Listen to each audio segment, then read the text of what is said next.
What's up, you guys? It's Steve here, and last night, President Joe Biden signed into law a new bill. That is right, and this is your stimulus check update and stimulus package update. Now, right off the bat, I gotta ask you a quick question, and that is, in your personal opinion, what is more important? Social stimulus reconciliation spending or military defense? These two are being put up against each other right now in Congress because, yes, the defense military spending was passed last night, and they're saying, why was that prioritized and passed through and not stimulus reconciliation social spending for people?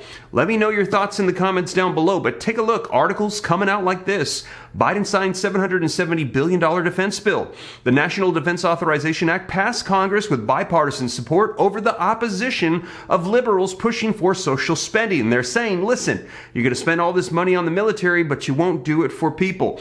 And take a look. Articles coming out like this even a couple weeks ago before this passed. Military spending should get the exact same scrutiny that the Build Back Better bill gets, saying, listen, you're concerned, Joe Manchin, about fiscal responsibility and spending and inflation and debt, but you're willing to support military defense for a much larger amount. Let me know your thoughts, you guys, and take a look at this. They're also asking this question. Why is the U.S. paying more for the military after the Afghanistan war is now over? As we saw articles coming out like this during that time, the war in Afghanistan cost America $300 million per day for 20 years, with big bills yet to come, saying, listen, if we can cut back on social spending, can we cut back on military as well? Now, I think we would all agree that both of these are extremely important and necessary. However, the question is, they're saying, what is the priority and why is one passing through so easily and the other one is not? Now, it's not necessarily easily. This is actually the second go around for this bill, but you guys, I'm going to be diving into the details of it with you. And also, negotiations are still taking place for the Build Back Better stimulus reconciliation bill between President Joe Biden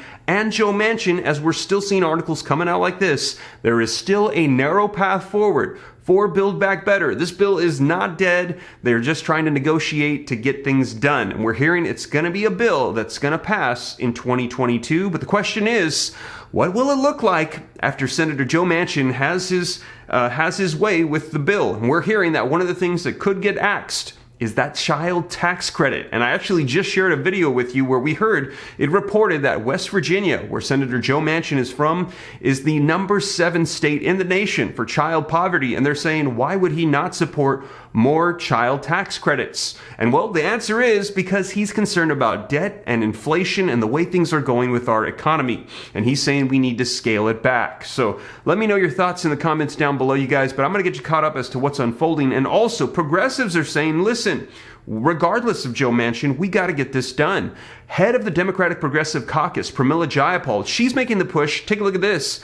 Broken promises by Joe Manchin cannot detour the path of the Build Back Better bill. We have got to get this done, she's saying. And take a look at this. Representative Pramila Jayapal is urging President Joe Biden to use executive action to deliver the spending plan, saying, listen, forget legislation, forget Congress, forget Joe Manchin. Joe Biden, just pass it through on your own to get people the assistance that they need. Let me know your thoughts in the comments down below. What do you think? Do you think that President Joe Biden and Joe Manchin are going to be able to come to an agreement on something and pass through the stimulus reconciliation bill? Will it have the child tax credit? Will they not agree? And President Joe Biden is going to have to do executive action in order to send out stimulus provisions. Will there be a stimulus check? Will you smash the like button and hit the subscribe button right now? Those are the questions that we're going to be taking a look at, you guys. And also, we're going to see what it was that President Joe Biden actually signed into law last night. And speaking of stimulus checks, right now, even though we're hearing that this bill is not going to be passing till 2022, stimulus checks on state and city levels are going out right now. And there's a lot of deadlines that are coming up. So if you missed my stimulus check updates in previous videos, be sure to check them out right away, right after this video, you guys. But let's go ahead and dive right in. And first off, also wanted to say thank you so much for all the support on that second channel, Steve Ram Finance. If you're somebody that's interested in growing wealth and learning about personal finance, I think this is going to be a really awesome channel for you. I'm excited about launching it, sharing with you guys what I've learned over the past couple of years about gaining financial freedom, how my wife and I can just stay home now, take care of the kids, make YouTube videos, from investing in real estate, stocks, cryptos, starting our own businesses. We're going to be learning about the metaverse, e-commerce and things like that. So if you're interested, I'm just going to pin a comment down below. All you got to do is click the link, go subscribe, turn on notifications, and we're going to be launching here very soon. Really excited about that new channel, you guys. But let's go ahead and dive into this article, get you caught up on the new legislation that passed. And let's start off by smashing that like button for the YouTube algorithm. Just takes a second. Thank you so much. I appreciate it. Helps me out a ton. Also, leave your comments, share this out. If this is your first time here and you like to stay up to date, all you got to do, totally free, is hit that subscribe button, turn on that notification bell. And if you got any specific questions for me, I'm easy to get a hold of directly. All you got to do is shoot me a DM on Instagram at SteveRam3. But with that being said, you guys, let's go ahead and dive right in. All right, you guys, so let's take a look at this article that just came out yesterday as this bill got signed into law last night. And the article says, Biden signed $770 billion defense bill. Link in the description below if you'd like to read it for yourself. The National Defense Authorization Act passed Congress with bipartisan support, so both Republicans and Democrats were on board to pass this through over the opposition. So there were those that tried to stop it, and that was from liberals pushing for more social spending, saying, listen, we can't pass defense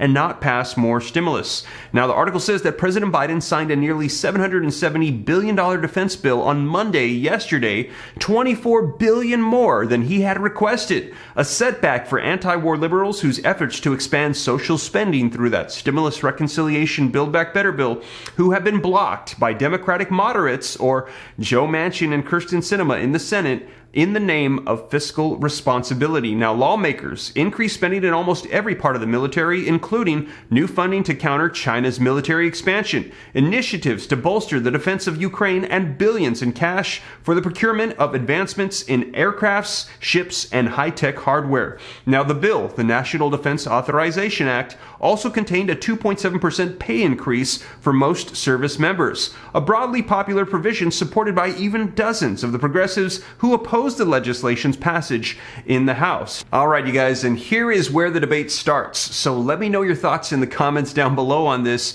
and it's all getting down to the numbers of the spending. Now, the article says that the measure will cover the fiscal year that starts on October 1st. So, $770 billion going to military and defense. And Democrats are saying, why will you support $770 billion for 1 year, and we're already out of Afghanistan, but you will not support $1.7 trillion over the course of the next 10 years to send out money directly to our own people. And they're saying that over the course of 10 years, $1.7 trillion is actually $170 billion per year. So this bill is actually going to be $600 billion per year less than what you just passed for the military defense. And they're saying we should do this and provide more stimulus provisions. And they're saying we're also going to be including tax increases. They're going to help pay for the bill as well.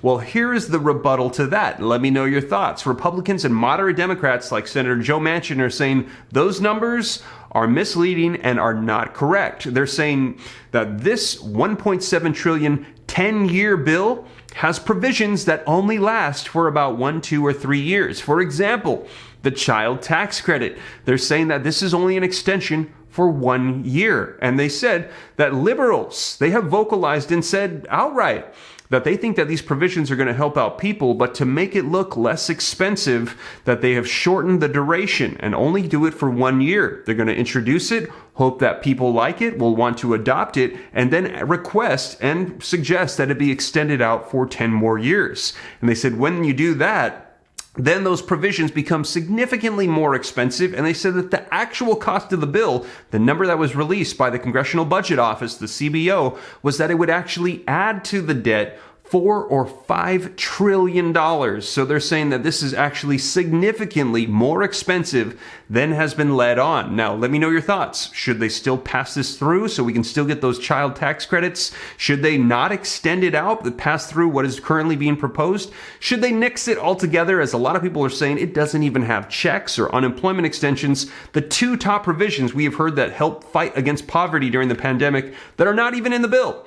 Let me know your thoughts, or do you think we just get rid of all of it and that we do that new bill that we're hearing that Congress is pushing for that will have all those provisions. So let me know your thoughts in the comments down below, you guys, but that is currently what is unfolding right now. That is what was signed into law for that military defense. And yes, negotiations are still going on for Build Back Better. And yes, there are members of Congress pushing for another stimulus bill that might have checks and unemployment after Build Back Better. So that is the latest, you guys, and as always, thank you so much for joining me here on the channel. And if you made it this far and you haven't already, don't forget, smash that like button for the YouTube algorithm. Just takes a second, really helps me out a ton. Thank you so much. Also, leave your comments, share this out. If this is your first time here and you like to stay up to date, totally free to do so. All you gotta do is hit the subscribe button, turn on that notification bell, and you can come join the Ram fam, the viewing community. I'll keep you up to date. And if you got any specific questions for me, shoot them to me in the DM on Instagram at SteveRam3, easy way to get a hold of me directly,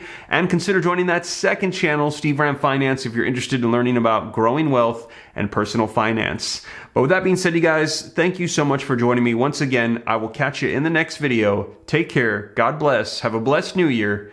This is Steve.